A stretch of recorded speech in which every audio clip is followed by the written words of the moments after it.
Hello everyone, welcome back to my channel. Friends, आज के video में मैं होली स्पेशल गुजिया की रेसिपी शेयर करने जा रही हूँ। ये बहुत ही आसान रेसिपी है।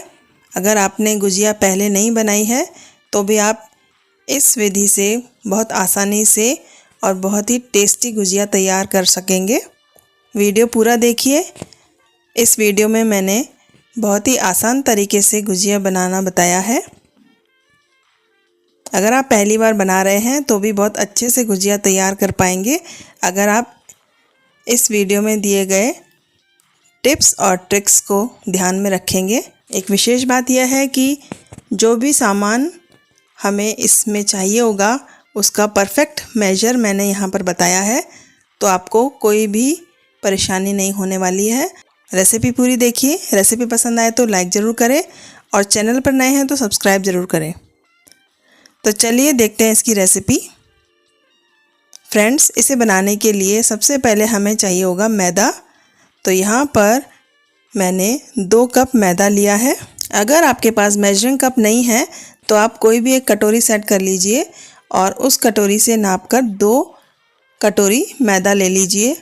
और यहाँ पर मैंने 1 पिंच नमक डाल दिया है और 1/4 कप देसी घी यहाँ पर मैंने डाल दिया है और इसे अच्छे से मिक्स कर लूँगी।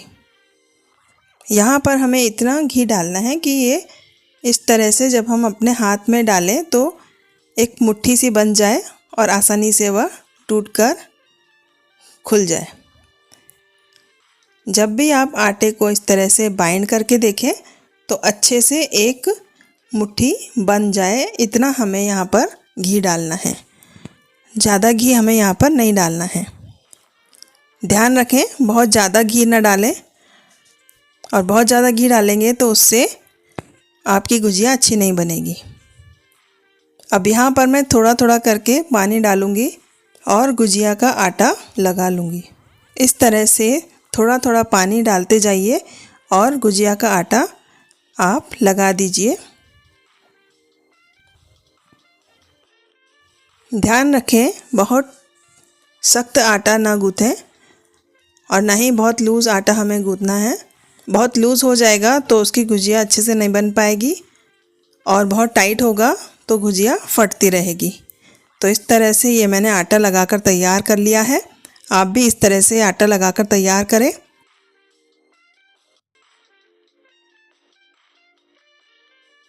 और इसे एक साइड पे रख दें।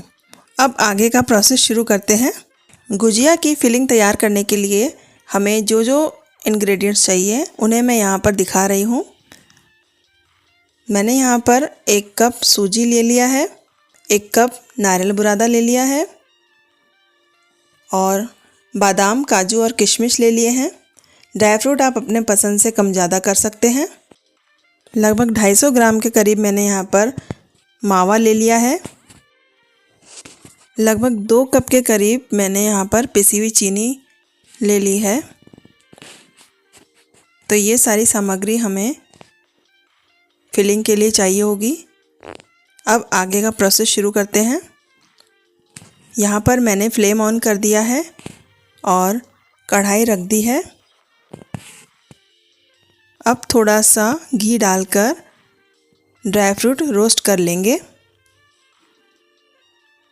तो सबसे पहला प्रोसेस यही है कि जो भी ड्राई फ्रूट हमने रखे थे, यहाँ पर मैंने बादाम और काजू लिए हैं, उन्हें छोटे टुकड़ों में काट कर घी में फ्राई कर लूँगी। और यहाँ पर घी आप थोड़ा सा ही डालें और जब बादाम और काजू का कलर थोड़ा चेंज होने लगे तो लास्ट में आप किशमिश डाल दीजिए। और किशमिश डालने के बाद बहुत ज़्यादा फ्राई ना करें क्योंकि ये बहुत जल्दी फूल जाती है और बहुत ज़्यादा देर तक करेंगे तो जलने लगेगी। किशमिश भी अच्छे से फूल गई है और सारे ड्राई फ्रूट अच्छे से रोस्ट हो गए हैं। अब इन्हें मैं अलग कटोरी में निकाल लूँगी। यहाँ पर मैंने सारे ड्राई फ्रूट को एक बाउल में निकाल लिया है। अब इसी कढ़ाई में थोड़ा सा घी डालकर जो 1 कप सूजी हमने वहाँ निकाल कर रखी थी उसे इसमें डाल देंगे। और इसे भी 2 से 3 मिनट तक सेक लेंगे। इसका कलर चेंज नहीं होना चाहिए। धीमी आंच पर आप इसे अच्छे से सेक लीजिए ताकि इसका कच्चापन निकल जाए। सूजी को हमें इतना ही सेकना है कि इसका कच्चापन निकल जाए। ध्यान रहे कि इसका कलर ज़्यादा ब्राउन ना हो। धीमी आंच पर आप इसे सेकेंगे तो इसका कच्चापन भी निकल जाएगा और इसका कलर ब्राउन भी नहीं होगा। 2 से 3 मिनट में सूजी भूनकर तैयार हो चुकी है। अब इसे भी मैंने अलग बाउल में निकाल लिया है। अब इसी कढ़ाई में बहुत थोड़ा सा घी डालकर मैंने नारियल बुरादा भी सेकने के लिए रख दिया है। इस तरह से नारियल बुरादा बहुत जल्दी से सिक जाता है, तो इसे लगातार चलाते हुए आप सेक लीजिए। आंच को धीमी रखेंगे और नारियल बुरादे को भी मैंने अलग बाउल में निकाल कर रख दिया है। और अब उसी कढ़ाई में मैं यहाँ पर जो मावा या खोया मैंने निकाल कर रखा था उसे डाल दूँगी। अब यहाँ पर फ्लेम को आप हाई ना करें, फ्लेम को मीडियम रखें या लो रखें, नहीं तो खोया जल सकता है। तो फ्लेम को यहाँ पर आप धीमा रख दें और इसे लगातार चलाते हुए 2 से 3 मिनट तक पका लें। 2 से 3 मिनट में ये अच्छे से पिघल जाएगा। ध्यान रखें कि इसे लगातार चलाते हुए पकाना है। 2 से 3 मिनट तक धीमी आंच पर आप इसे चला लीजिए। अब यहाँ पर मैंने 3 से 4 इलायची, हरी इलायची को कूटकर डाल दिया है। 3 से 4 छोटी इलायची के दाने निकालकर उसे कूट लिया और इसमें मैंने डाल दिया है। लगभग 3 से 4 मिनट तक आप इसे धीमी आंच पर पका लीजिए। खोए को पकाते हुए 3 मिनट हो गए हैं। अब मैं यहाँ पर पिसी हुई चीनी डाल दूँगी। तो ध्यान रखें, 1 कप पिसी हुई चीनी आप अभी डालें और 1 कप पिसी हुई चीनी हम बाद में डालेंगे। तो इस स्टेज पर आप केवल 1 कप चीनी डालें और उसे अच्छे से मिक्स कर लें। चीनी अपना पानी छोड़ती है, तो यहाँ पर खोया और चीनी मिक्स होकर थोड़ा लूज़ होने लगेगा। इस तरह से ये चीनी डालने के बाद एकदम से लूज़ हो गया है। लेकिन अब हम जब सारी सामग्री डालेंगे तो वह ड्राई हो जाएगा। अब यहाँ पर मैं जो हमने सूजी सेक कर रखी थी उसे डाल दूँगी। इस स्टेज पर आप यहाँ सूजी डाल दीजिए।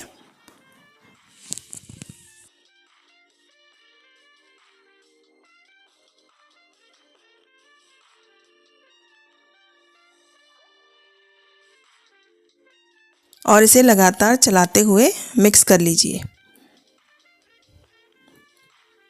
जब सूजी और खोया आपस में अच्छे से मिक्स हो जाएंगे तब हम इसमें नारियल बुरादा डालेंगे।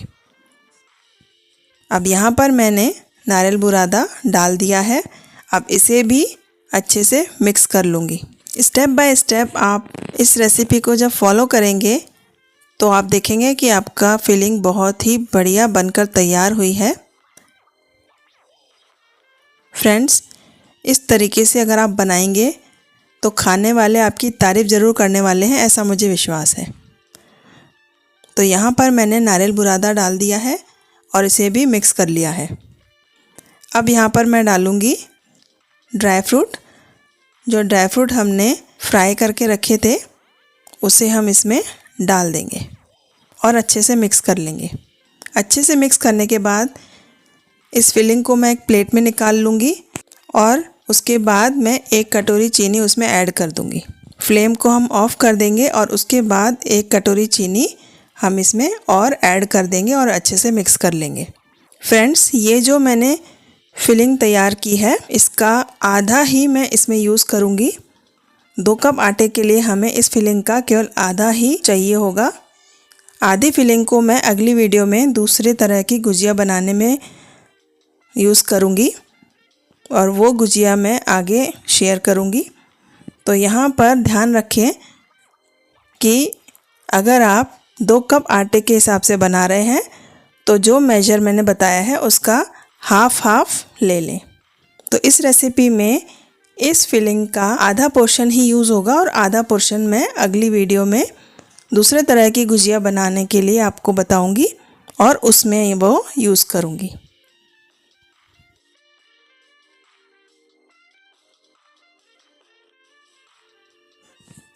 गुजिया की फिलिंग रेडी है।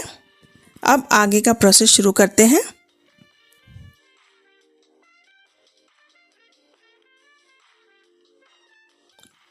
जो आटा हमने एक साइड पर रख दिया था उसे अच्छे से थोड़ा मसल कर एकसार कर लीजिए और इसकी छोटी छोटी लोइयाँ तोड़ लीजिए। इस तरह से छोटी सी लोई आप तोड़ लीजिए।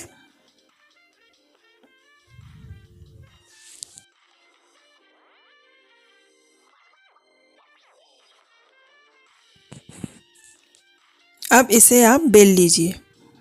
इस बात का विशेष ध्यान रखें कि इसे ज़्यादा पतला ना बेलें, इसकी थिकनेस बहुत ज़्यादा पतली ना रखें।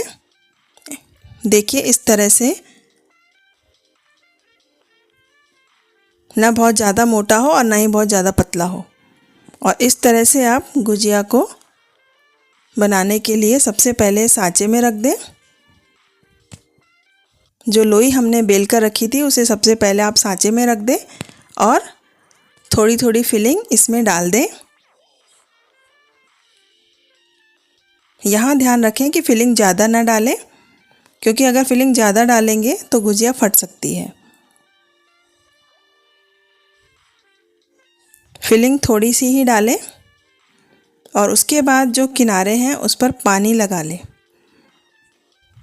सभी किनारों पर पानी लगा दीजिए और जो फिलिंग हमने इसमें डाली है उसे अच्छे से सेट कर लीजिए और मोल्ड को बंद कर दीजिए। और जो एक्स्ट्रा आटा हमें यहाँ पर दिखाई दे रहा है उसे हटा देंगे और एक बार अच्छे से प्रेस करके एक्स्ट्रा आटे को आप हटा दीजिए।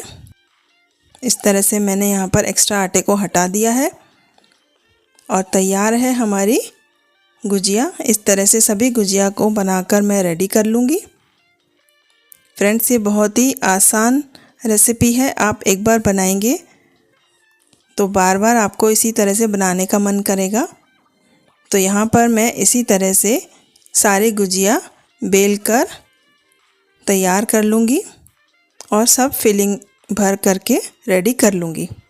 तो इस तरह से मैंने दूसरी गुजिया भी तैयार कर ली है। आप भी सारी गुजिया इस तरह से तैयार कर लीजिए।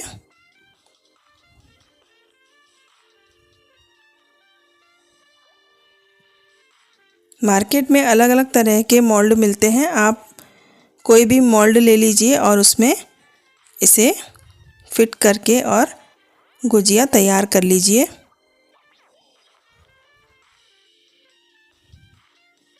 इस तरह से ये दूसरी गुजिया बनकर भी तैयार है।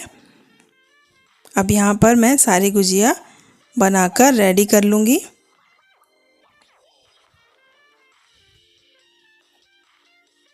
ये सारी गुजिया बेलकर मैंने फिलिंग भर के तैयार कर ली है। ये देखने में बहुत ही सुंदर लग रही हैं। अब फ्राई करने के बाद तो ये बहुत ही अच्छी दिखने वाली हैं। अब यहाँ पर मैंने ऑयल को गरम करने रख दिया था। गुजिया फ्राई करने के लिए इस बात का विशेष ध्यान रखें कि ऑयल बहुत ज़्यादा गरम ना हो। अगर ऑयल बहुत ज़्यादा गरम होगा तो गुजिया एकदम से ब्राउन हो जाएगी और अंदर से सिक भी नहीं पाएगी। तो इस बात का विशेष ध्यान रखें कि जब आप गुजिया को तलें तो ऑयल थोड़ा ही गरम होना चाहिए, ज़्यादा गरम नहीं होना चाहिए। लाइट ब्राउन सा कलर आने पर आप इसे निकाल लीजिए। ये गुजिया बनकर रेडी है। इस तरह से मैं दूसरा बैच भी तलकर तैयार कर लूँगी। ये बहुत ही स्वादिष्ट गुजिया बनकर तैयार होने वाली है। सारी गुजिया को आप इस तरह से फ्राई कर लीजिए और लाइट ब्राउन कलर आने पर आप इसे निकाल लीजिए। ये बहुत ही स्वादिष्ट गुजिया बनकर तैयार हुई है। आप भी ये रेसिपी ट्राई करें और अपने अनुभव मेरे साथ शेयर करें। मिलती हूँ अगली वीडियो में, तब तक के लिए bye bye and take care.